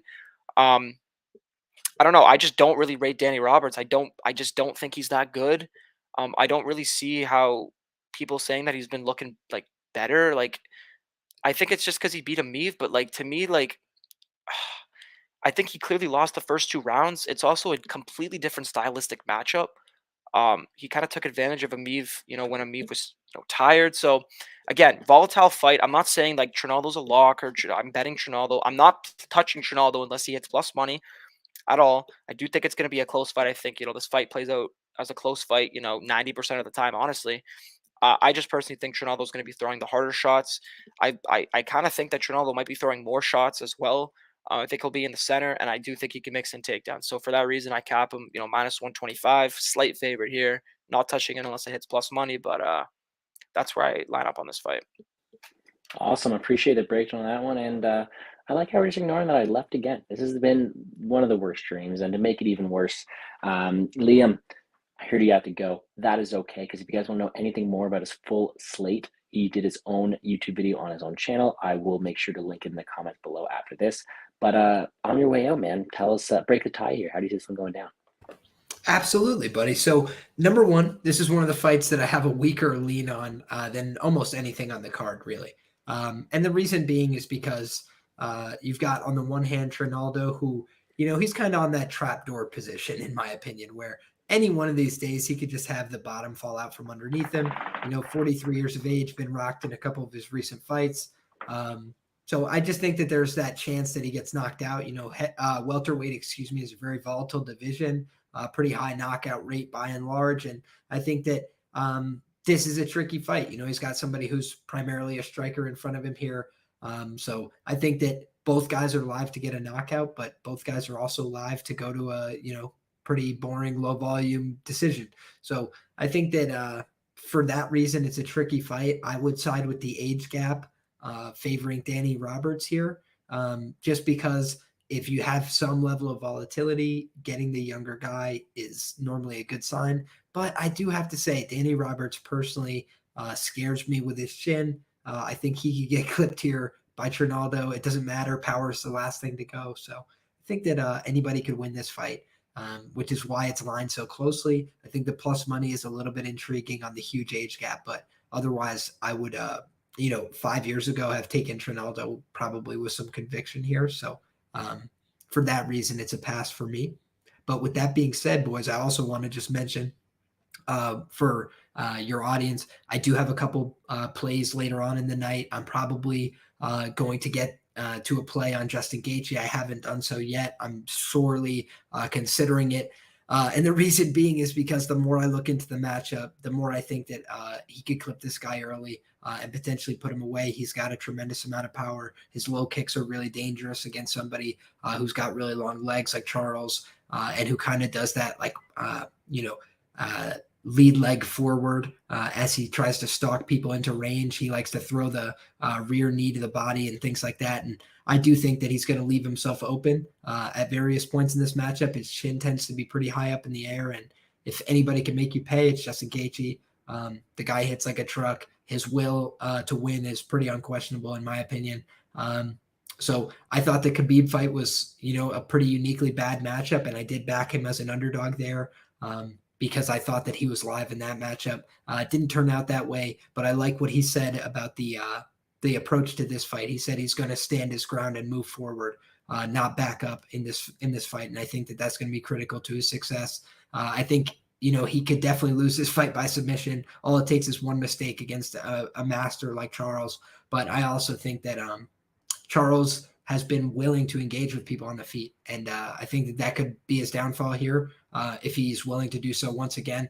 So give me the underdog in the main event. Give me the underdog in the co-main event. I like Carla Esparza as well. I think she's a live underdog. I think that she's got potential to put Rose on her ass early and often. I think that she could finish this fight straight out. I think she could win it by submission. I think she could TKO Rose from dominant positions on the ground. She proved that in her last fight. Her passing is only getting better. Her top control is only getting better. I think that she can continue to do good work in this division.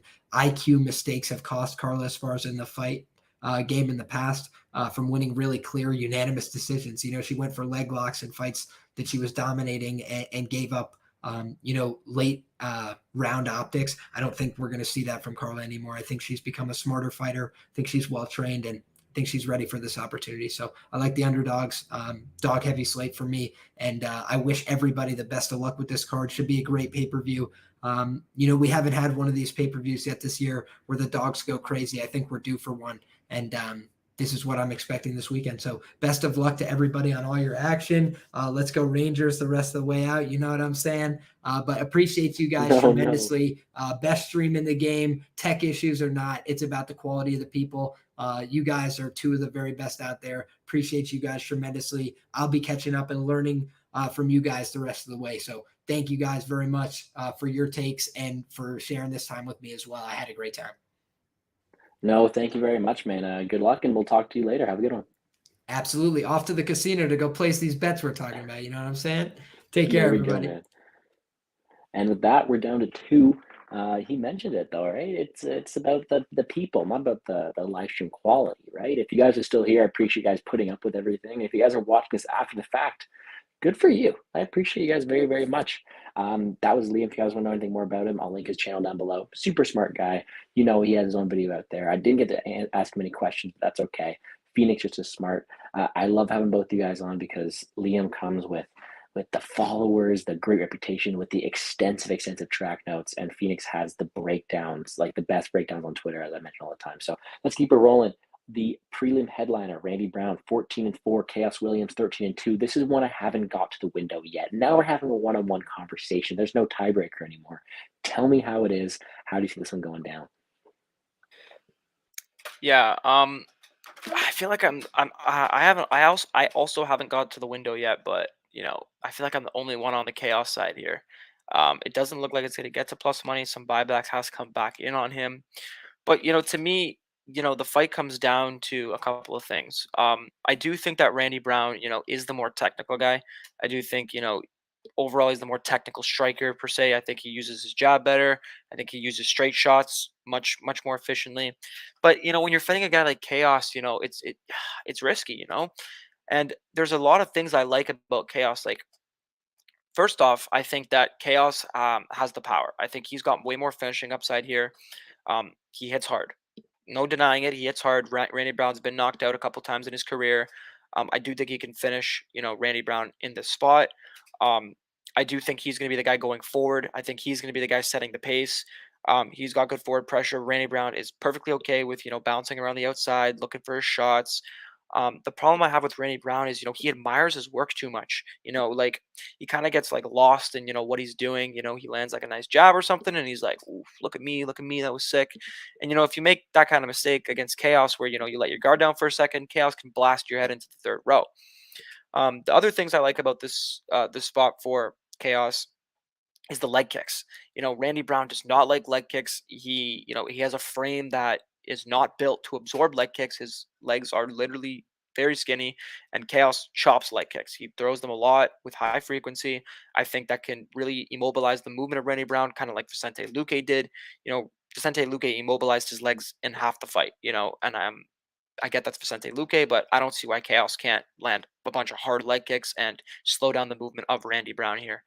Um, like I said, the pressure. I like the pressure of Chaos. I like the durability of Chaos more. The other thing that I really like about Chaos that I feel like some people are being a little bit misguided on is that Chaos Williams. If this was Chaos Williams off of the Abdul Razak Al Hassan fight, sure, Randy Brown all day at plus money, all day. I'd probably be on him pretty big. But Chaos Williams over his last 3 fights has shown that he isn't KO or bust. He can go out there, he can win minutes, he can win decisions, and he can do that against formidable competition. A lot of people thought he won the Michel Pereira fight, and beating Michel Pereira in a 15-minute kickboxing match is not bad. And if Pereira didn't land those takedowns, Chaos probably wins that fight. Now, takedowns are a part of the game. I recognize that. Randy Brown could go to the takedowns. I just don't think he's that reliable to do that. I think he likes to strike. I think he will strike. That's how I see the fight playing out. But anyways, Chaos Williams, like if you look at the metrics, man, this guy's landing 5 significant strikes per 15 minutes. And he's throwing about 13. So not the best accuracy of all time, but the guy's throwing volume. He's consistently throwing volume. He's outstruck all of his opponents in every one of his fights so far. And say what you want about the level of competition. I think it's not terrible. I think Semmelsberger is a decent fighter. I think Michel Pereira is a decent fighter. I think, for as rough as Baeza stretches, I really do think that Baeza is still a pretty solid fighter. And he was going out there and, winning minutes in that fight as well. So, honestly, those are like really the main things here. I think that Chaos is going to be the guy controlling the center. I think Chaos has the power upside. I think Chaos has more durability. So if there is a finish, I think it comes from the Chaos side. I think that Chaos has the volume to match Randy Brown here. I really do. Like, I really think that, he can go out there and maybe even throw more than Randy Brown. Like, I really think that's a potential. I think that Chaos Williams' leg kicks are a big factor here. Taking away mobility of a guy that likes to dance around the outside of the octagon is huge. I don't think Randy's overly urgent or overly reliable and consistent to actually shoot takedowns. I also think Chaos is more physical. I think he's the bigger, more physically imposing guy in there. And I think there's a lot to like about him. I do think it's a very close fight. I think it can play out close. But what I was gonna do is if Chaos got the plus money, I was gonna put about a unit on him and hedge with the Randy Brown decision. I don't think Randy Brown finishes him here. I think Randy Brown decision line is off. I think you can get it around like plus 330, plus 350. I don't really see Randy Brown finishing Chaos Williams in the spot personally. But yeah, I think honestly, I'm thinking about laying it on Chaos, man. But I've been watching some Randy Brown takes, and they're good points, man. Randy Brown is evolving. He has faced better competition overall. He's taken some losses. He's bounced back. He's looked good in his last couple fights. So I understand it. I'm probably not going to get there on the Chaos side unless it has plus money. So as of right now, if I had to make a bet, it'd probably be on Brown by decision at plus 330. I think that line's kind of off, but that's how I kind of see the fight going. Yeah, I don't want to get too cute, but Brown, Chaos Williams had the distance, finish only. I don't see Brown finishing him as much. Chaos is durable. But I do like that Brown decision line. The problem is, it's my least confident one. Like I mentioned at the start of the card, Sean Bitter is doing his contest about it's a pick 'em confidence level. This is my least confident one. I have no idea what it's going to be. So I'm going to lead everyone with that breakdown you have. I lean the Brown side due to technical abilities. He has decent range management. He is evolving. And I do think he does have slight takedown upside as well.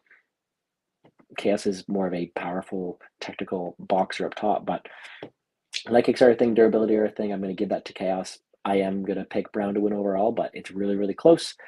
Just give me a fun fight. That's headline in the prelims. Give me a fun fight. Let's move on.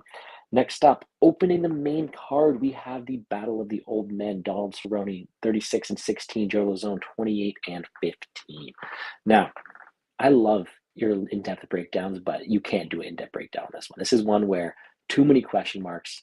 I'm keeping it short. These guys aren't what they used to be. It's unfortunate. I love them both, but it's so hard to cap this one properly because they are a shell of their former selves. And Donald Cerrone's doing all these interviews where he's saying his heart's not in it. He didn't want to go out there. He looked for a way out against Conor McGregor, and that's not something I want to have my money on.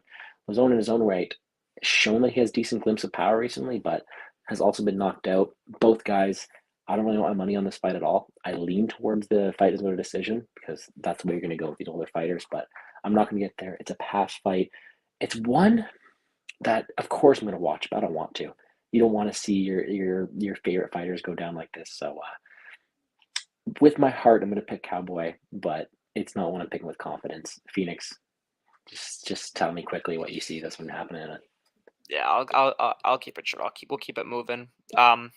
Like you said, man, kind of hard. I'm always of the impression going into tape that fights that people say like, oh, you should probably stay away from this fight. Oh, like this is a fight where you probably should call 1-800 gambler. I like those spots, man, because I think that every fight has value. You just gotta find it. Every fight out there, has value. It's rare that lines are ever accurate, but like every line is accurate. Besides like kind of pick 'em fights that no one knows what's gonna happen, and that's kind of this one here, man. Like I think Cerrone is way better. I think he's better. I love Cerrone. I've been a fan of Cerrone for so long, but the guy's just not the same anymore. He doesn't take shots the same way. Lozon comes out like a bat out of hell. Cerrone comes out slow. Lozon's live for the first finish. Um, if not, I think Cerrone probably takes over. I think he can win a decision. I think he can win a finish. But yeah, I can't find an angle here. Honestly, it's just two guys that who knows? Who knows what they're gonna show up like? Joe Lozon's been off for so long. Donald Cerrone's coming back down to lightweight. Like it's just too many red flags for me. Gotta be a pass. Being completely honest, like I don't want to bet this one. I feel like I'm not, but untracked. I forget who it was exactly who tipped me off on it, but FanDuel had Lazone first round KO takeout plus 1400. I laid a few cents on that just because it's like one of those spots he had to bet. That's his major win condition, and with the way that Cerrone's been receiving damage recently, it's not like that anymore. It's plus 1,000 on FanDuel. But I had to have a bit of change on that. I'm not going to track it, but like it's just a statistical play on it because it could happen. Do I want it to happen? No, but that's probably his major win equity. Let's move on. Next fight up, OSP 25-16, Marcino Rua 27-12-1. Another one with just two aging veterans. The problem is one of them has aged a lot worse than the other. These two have fought. Granted, it was back in 2014 or 2016. I forget what it was, 2014. But 2014 OSP won. Since then, OSP's looked not the best, but he's got decent wins. Rua, however, not as much. Tapped his strikes to Paul Craig's last time out, and that's what everyone's saying this week. And of course, you don't like to play into narratives, but that's a huge narrative. I'm on the OSP side. I don't think it's the best matchup. Again, another fighter, Rua, who I love to watch, but I think it's past his time here, and I'm just have to pick OSP and move on. What about you? Yeah, kind of an odd matchup that this is even happening, to be honest. Yeah, I actually did play this fight. I kind of got cute with it. Kind of this is what I kind of do. I played half a unit on the fight to actually go to decision at plus 185, and I played half a unit on OSP by KO plus 200. So it's kind of like basically what it is it's basically 1 unit minus 200 um, to fade a Shogun finish or an OSP sub. Don't think those two are very high likelihood personally. I know OSP's got some crazy submissions under his Proof. belt. Yeah, but I mean Shogun, like I get he's old, but the guy's grappling is good. I mean, he's not going to get Von Prude here. Like I just said Von Prude. Von Flood here. Imagine. No, it's a Von Prue now with him. It is a Von No, Prude, man. imagine. They changed it after he fucking got like 5 of them or something like that, but I don't think he subs Shogun, honestly. I don't think the fight goes to the ground. I think if it does go to the ground, it's more going to be like kind of like a Paul Craig situation where Shogun's tapping to strikes. Um, and honestly, I don't see Shogun finishing him. Like, I get OSP, he's been knocked out his last 2 fights and whatnot, but OSP, he went up to heavyweight. He ate some big shots against Big Ben. The Bozer knockout was kind of weird, and like Bozer's like way more athletic, way faster. Like it's not the same matchup. Like Now it's going to be, I think this is going to, honestly, I think this is going to be a slow paced fight. I was considering just laying a full unit on the fight goes to decision. I actually don't think it finishes, but like I'm not doing that with these kind of guys. I'd rather just, get cute with it. It's been working for me recently. These getting cute with these fights, trying to pick up small profits here and there where I can. I don't think an OSP finishes, an OSP sub is that likely. I do think the KO is likely. Um, and I don't think a Shogun finish is likely. I just don't really see how he finishes. I mean, if he gets on top, he's not going to over commit to the finish. I don't think OSP is going to get ground and pounded by Shogun, who at 40. I don't think Shogun necessarily has the power anymore or the explosiveness to put out OSP. I mean, OSP should see that coming all day. I think if Shogun wins, it's going to be a low volume. Maybe he takes the center. Just OSP has had volume issues in the past. Maybe lands more strikes. That's kind of how I see the fight playing out from a Shogun win perspective. But I think OSP probably just wins a decision by landing the cleaner shots or finds the chin of Shogun or ends on top of him and Shogun's tapping to strikes. Because if you're tapping to strikes to Paul Craig, you got to hang him up. I don't know why this fight's being made, but hopefully it's a good one. Yeah, hopefully you make money. That's all you can ask for on this one. Yeah, these last two, like, they're legends, and I get what they're the main card, but they're going to be tough to watch, if I'm being honest. But let's move on. Before I do see Frank in the chat. What's up, Frank? Thank you for tuning in. I can't access them. They're the technical difficulties right there. So I see them. Don't worry. I appreciate everybody tuning in. Next up, Michael Chandler, 22-7. Tony Ferguson, 25-6. This is interesting. This is fun. Michael Chandler, explosive, just fought for the belt, just had the fight of the year versus Tony Ferguson. Massive win streak and has looked like a shell of himself his last couple times out. Michael Chandler is what? Minus 400 favorite in this. And a lot of people, I can see why. Tony Ferguson doesn't look like himself. Michael Chandler has the ability to go out there and do so, but I get why a lot of people are on Tony Ferguson, right? Michael Chandler is a guy who is volatile. He wants to be an entertainer. And for that reason, like, if you don't, anyone who's going to make you pay for not doing what you're supposed to do, that's going to be Tony Ferguson. Because if you look at Tony Ferguson's losses, they're against fighters who just played the smart fight against him, kept him on the ground, wrestled him. I know what you're going to say, Phoenix, and I respect your points, but it's so hard for me to believe that Michael Chandler is going to land prey on him for 15 minutes. Sure, he might wrestle him, but he's going to go for that finish. That's who Michael Chandler is. He's a finisher. He's an entertainer.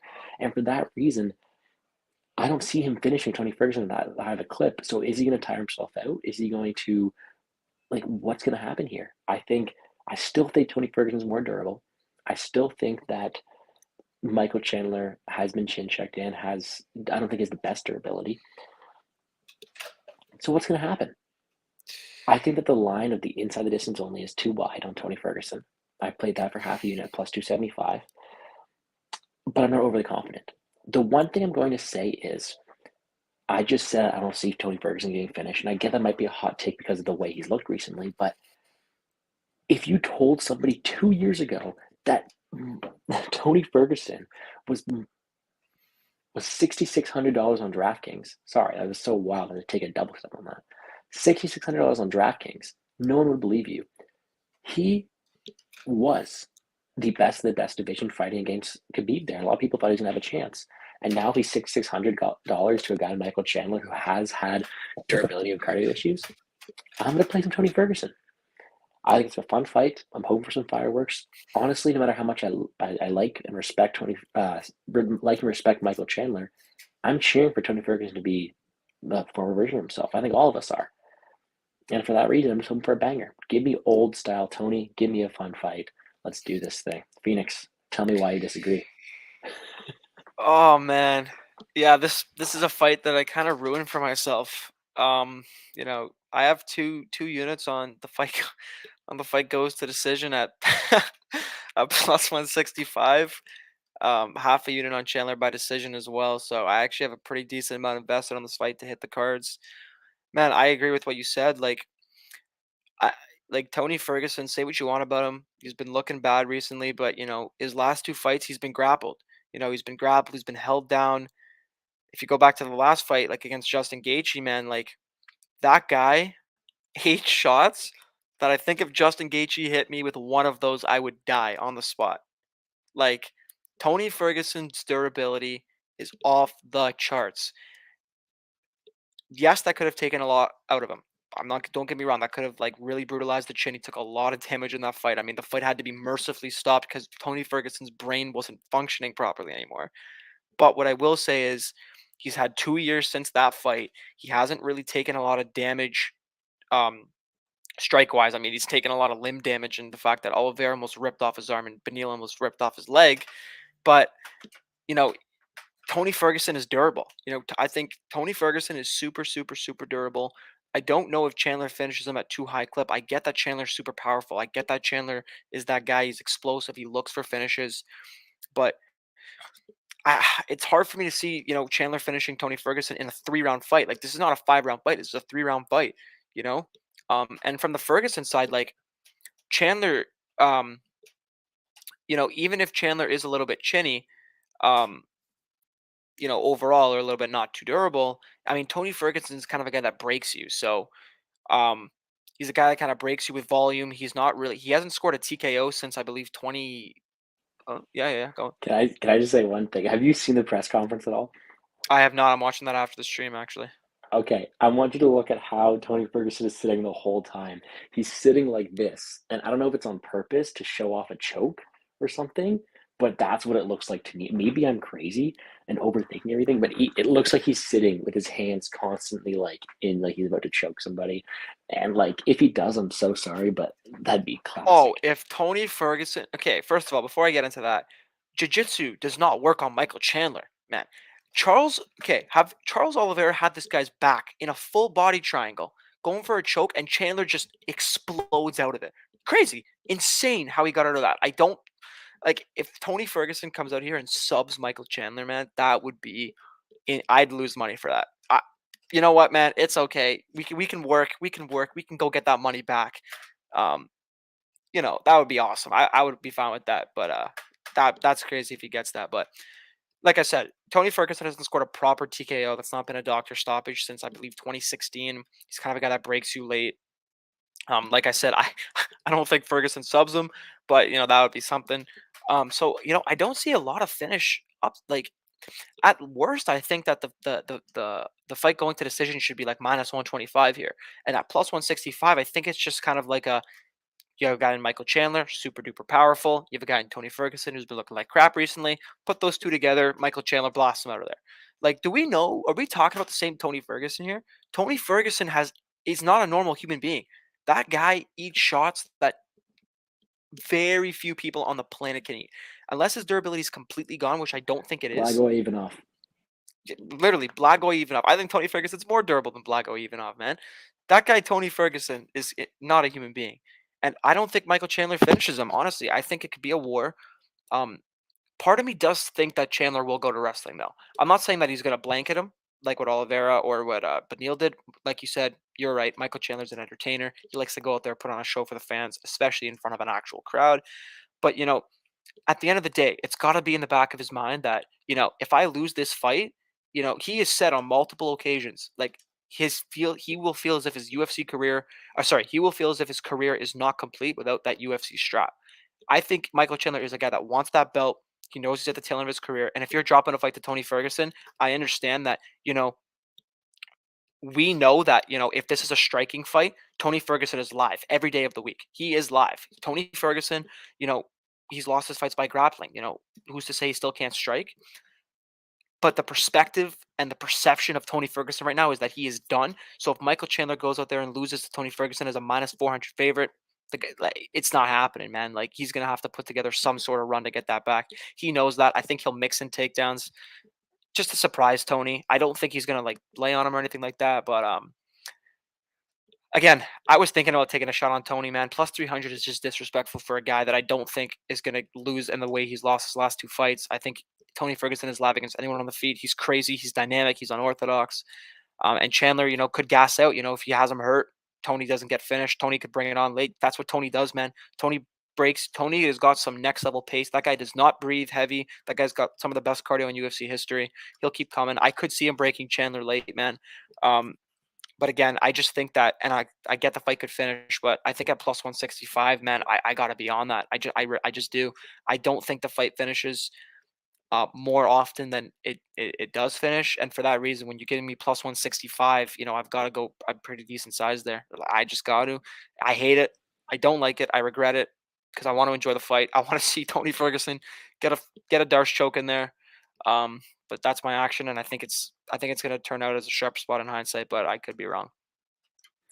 Hey, much respect to you, and good luck on that. I'll be enjoying the fight for sure. I think it'll be super fun, but you gotta do what you gotta do. We're here to win money, right? And you get that read, all power to you. I completely get it. If I wanted to, that's probably how I play the fight as well. It's just I'm not gonna get there. If there is For a the same finish, reason, I really hope it's Tony. So at least you can cash into the yeah. sunset, and we get to see a Tony get a win. Exactly, but for the same reason, I'm not betting this Cerrone Lozone fight. I can't bet on Tony Ferguson because he's been a shell of himself recently. All right, let's move on. We got two title fights going up. First of all, Thug Rose Namajunas, 11-4. Carla the Cookie Monster and Sparza, 18-6. And let's get this out of the way. The whole world and their mom and Liam too. Liam, how could you? Are on Carla Esparza this week. I am a DraftKings player. First, there's no denying that, and I get that. If you want to play Rose on DraftKings, if you want to play Spars on DraftKings, I get it. I will too. 7.3K for someone whose win equity is takedown, takedown, takedown, maybe submission, scores insanely well. Because if Esparza wants a chance to win this fight, she's going to have to be like a mini Marab, even though Marab is funny enough. Anyways, she's going to have to get those takedowns over and over again, get that control time, and score very, very well in the process. For that reason, I will have her. But I can't straight bet Esparza because I don't see her having the same success over a long period of time. Sure, you were able to get that, but the difference on the feet versus the difference on the ground is just levels. Like, Rose is going to annihilate her on the feet, in my opinion, for as long as it stands. And no matter how much ground control you can get, every round starts on the feet. And you have to go for it again. And that's going to give the opportunity for Rose to land those strikes. I don't know. Maybe Esparza does. I'm going to have some ownership, so I don't care. The one spot I really want to look at this one, though, is I'm looking at the fight doesn't go, right? Esparza looked really good last time out. Like Liam said, cut through the guard, passed it very easily. And last time they fought, she did get the finish. But on the other side, Rose is like a technical demon, and she will win those minutes on the feet. And she has to realize that every second that Esparza is not on top of her, that's your chance. That's when you go. That's when you connect leather to face and you go at it. And for that reason, I really, really want to target this fight doesn't go. I haven't pulled it yet because it's women's MMA. It's a division that doesn't finish very often. But I'm tempted. Tell me what you think. I'm still cheering Thug Rose. Don't worry, she's still one of my favorites, but I do get the DraftKings upside for Carla Esparza. Yeah, I'm with you, man. Everyone is on Esparza. I didn't get there. I wanted plus 180. I think I wanted plus 185. It never got there for me. I understand. Like, if you're getting like, Esparza at like plus 185 or better, I get it, man. I get it. She's got big takedown path. Rose hasn't faced many wrestlers since their last fight. Rose's takedown defense isn't the best in the world. Carla's only getting better. And it's there. But for me, it's just I think there's a big component that a lot of people have been missing from my perspective, and that's everyone brings up that Whaley fight, right? Whaley was able to get it down 5 times, with pretty basic techniques, to be honest. But I think what a lot of people are missing is, do we really think that Rose really expected Whaley to implement like this heavy grappling? I don't think so. I really don't think that Rose was, I'm not saying she wasn't prepping for it, but I think it kind of caught her off guard. Whaley's not really a wrestler. Um, so I don't really think that Rose was too prepared for Whaley to come in and shoot, multiple takedowns on her. Now, granted, the takedown defense still wasn't there, but I do still think that, for this particular matchup, Rose has known she's been coming up against Carla for very long now. It's not just the fight camp; it's before that too. Carla was up next as soon as she won that Yan Xiaonan fight after she dominated her. This is a rematch. Rematches never play out the same way as the first fight. That's just the reality of how it goes. And over 5 rounds, Carla's gonna have to really grapple for 5 hard rounds. Um, Rose like you said, I think that on the feet, Rose's takedown defense is a little bit shaky. But what Rose does well is she does manage distance pretty well. She's light on her feet. She's always moving. She's always circling. She can be hard to catch. And I think she's going to be landing, whatever she wants on Carla, to be honest. And I have seen Carla, go 3 minutes, 4 minutes without shooting a takedown. So if she's hesitant and she's getting pieced up for the first 3.5 minutes of the round, and then shoots a takedown and then lays on top of her, she's not winning that round. I'm sorry, she's not going to win that round. Judges don't really value takedowns with no damage that much anymore, so she's going to have to get extensive top time here. I do think she could look hindsight favorite. That's why I was intrigued at that plus 185 price tag if it got there, because she could look like a favorite. But to me, it's just, I think Rose is going to be, I think she's improved her get up game. I do think there's red flags on this fight. I don't hate your doesn't go angle. I do think that both ladies are live to finish the fight potentially. I think that, Rose over 5 rounds, if she can, keep the fight standing for at least 15 to 17-ish minutes of that fight, I think she's going to put on a lot of damage on Carla. Carla's super tough in there, but, you know, damage is damage, and if Rose is starting to tee off, that could be big. Um, I don't know, man. It's just, Rose is a champion. Rose, lost the belt, came back, regained that belt. She's in the game. She's super tough. I do think she's obviously gonna. I do think she has improved her get up game. I do think she's gonna get taken down here. I think she's gonna get taken down quite a few times here, to be honest. But I think she's gonna be able to get back to her feet, win the striking exchanges, and win the fight. Honestly. But I understand that Esparza angles, and it's really gonna suck if Esparza comes out here and dominates her with the grappling, because it could happen, and you're gonna miss a big plus 185, plus 175, whatever she is at dog. But I don't know. Someone's telling me that Thug Rose is gonna be able to get back up to her feet, land takedowns, and retain that belt. I hope so. I love me some Thug Rose, and it's tough because you have someone in Esparza who's a one-trick pony, does something really, really well, and that one thing can be implemented to perfection and win her the fight. Like, Thug Rose may be the better fighter, but it doesn't matter if you're on your ass the whole time. I really like the breakdown. Maybe I'll get there if the fight doesn't go. I got a whole day and a half to think about it. So let's move right on to the main event of the evening. Charles Oliveira, 32-8, and most importantly, on a 10-fight winning streak, including the belt, versus Justin Gaethje, 23-3. Now, this is a Charlie Oliveira fight. His title fights have been absolute bangers so far and very violent. Are we taking the under again? Of course we are. The under is the way to go when you're betting against Charlie Oliveira fights. It's pretty simple. Justin Gaethje is a guy who's got very good power, very good damage, very good footwork, very good leg kicks, and is a great stand-up fighter with a decent wrestling game. His biggest hole, his sub defense.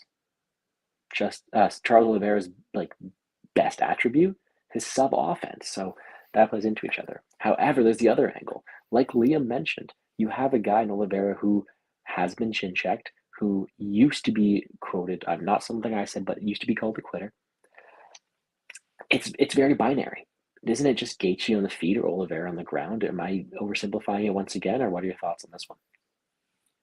Yeah, I agree, but I also give a little bit more credence to Oliveira on the feet. I think Oliveira can hurt him standing too.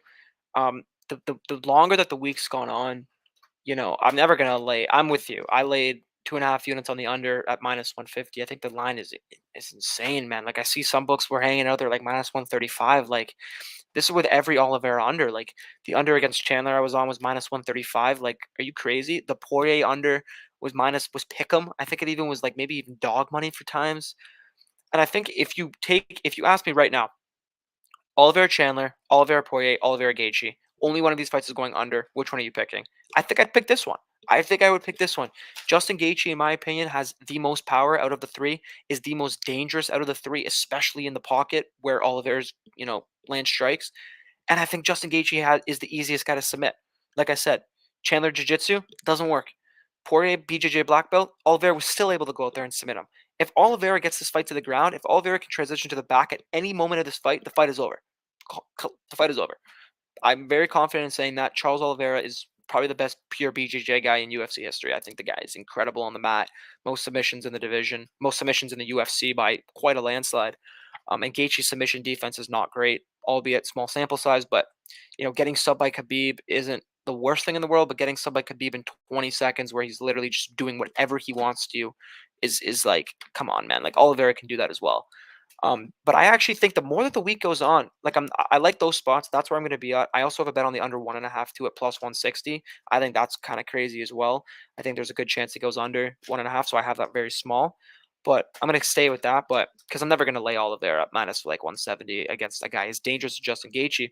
But the more that the week goes on, the more that I really like Oliveira here. Like I think that, you know, he probably will get hurt. He will get hurt, but the guy is in the best place mentally he's ever been. He recovers every time. He's not a quitter anymore. He's super tough. Like he the guy's going to be there to fight, you know? And I do think that Gaethje could finish him like that 100%. That's why you can never lay Oliveira at this price tag in my opinion, personally.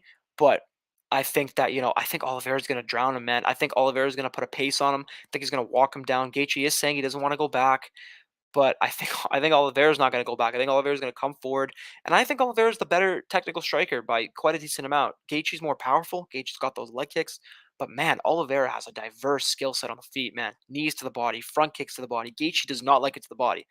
Gaethje does not like it to the body. I think the knees to the body are going to be big. The front kick to the body. He's also got leg kicks. He's got jabs. He's got straights. Oliveira is very good, man. Oliveira is very good. I think he could hurt Gaethje on the feet. I think if Gaethje's hitting Oliveira and Oliveira's eating those shots, and he's still coming forward, I think Gaethje's going to be the one that quits, man. I don't think he's going to want any part of that. I think Gaethje knows, man. Gaethje knows that if he doesn't put this guy out early, Oliveira's going to keep coming, man. And if Oliveira gets that takedown, if Gaethje makes one mistake, the fight is over. So I think that Oliveira price tag is justified, honestly.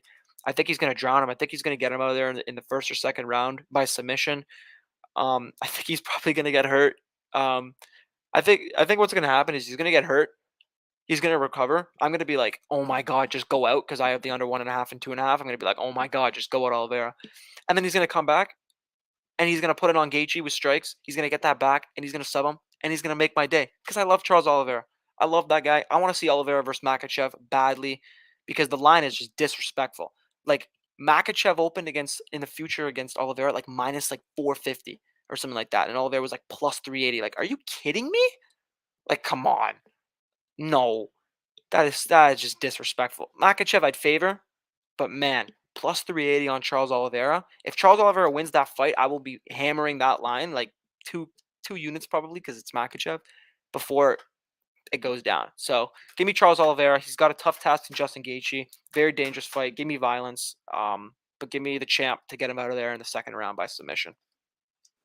Hey, there you go, man. And that's one where we have you on one side, very passionate, and Liam seems really passionate about it on the other side as well. And for me, you guys hope to me like, hey, Gordo, who are you picking in the main event? I don't pick main events. I said this in my DFS videos. I don't pick Charlie Olive's main events because I can't get it right. And I'm going to admit to that. Instead of picking a side in this fights, you play the under just like you did.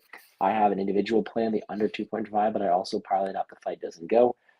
Just in case, like you said, Olives or Gaethje himself tries to drown it out late, because I do think that pressure is there for Oliveira, but I also think it's there for Gaethje. Like Gaethje's a guy who has drowned people with pressure.